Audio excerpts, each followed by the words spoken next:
Hello दोस्तों, target exam with Pradeep में आपका स्वागत है। आज हम लोग पढ़ेंगे ब्रिटिश ईस्ट इंडिया कंपनी के अंतर्गत भारत में जो बनाए गए अधिनियम है 1773 से 1853 के बीच। तो पिछली क्लासेज में हम लोगों ने 1773 का एक अधिनियम पढ़ा था, उसके बाद 1784 का अधिनियम आज पढ़ेंगे। तो 1784 का जो अधिनियम है वो 1773 के एक्ट में संशोधन के बाद एक अधिनियम आया था 1781 में पारित अधिनियम, जिसे हम एक्ट ऑफ सेटलमेंट कहते हैं।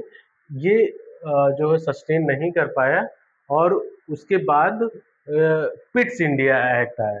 इसमें कंपनी के राजनीतिक और वाणिज्यिक कार्य पृथक कर दिए गए थे।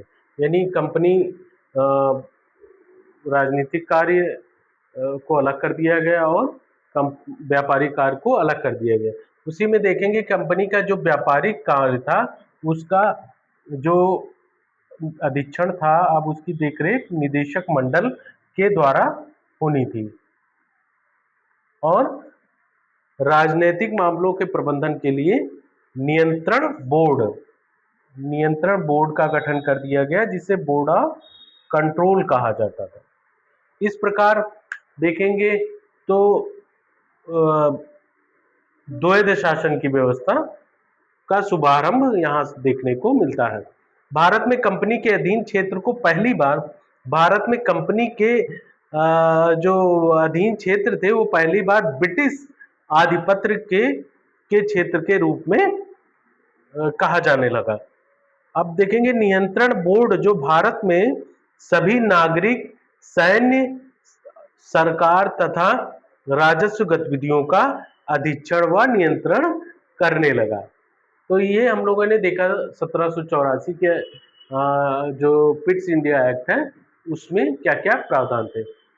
इसके बाद आता है चार्टर एक्ट 1813। इसमें क्या होता है कि ईसाई मिशनरियों को भारत में धर्म प्रचार की अनुमति मिल जाती है। ठीक है, आगे देखेंगे कि कंपनी के व्यापारिक अधिकार को समाप्त कर दिया गया। अब यानी कि व्यापारिक अधिकार ब्रिटिश कंपनी के अधीन नहीं रहेगी।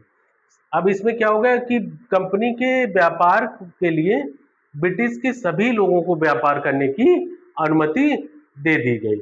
अब उसमें आगे देखेंगे कि कंपनी के पास चीन के साथ व्यापार और चाय के व्यापार के एकाधिकार को बनाए रखा गया।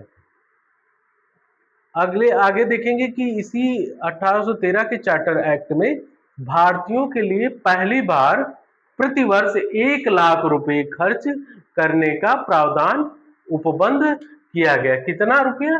प्रतिवर्ष 1 लाख रुपए खर्च करने का प्रावधान किया गया।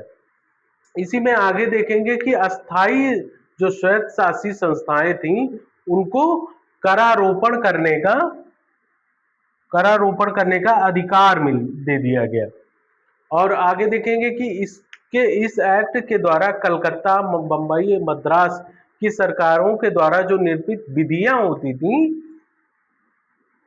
अब वो ब्रिटिश संसद के द्वारा अनुमोदन के लिए अनिवार्य कर दिया गया कि बिना कोई भी विधि है जो कानून बनेगी उसके लिए सबसे पहले ब्रिटिश संसद की अनुमोदन की आवश्यकता कर दी गई कि बिना अनुमति के जो है कोई भी विधि आप कानून नहीं बना सकते थे।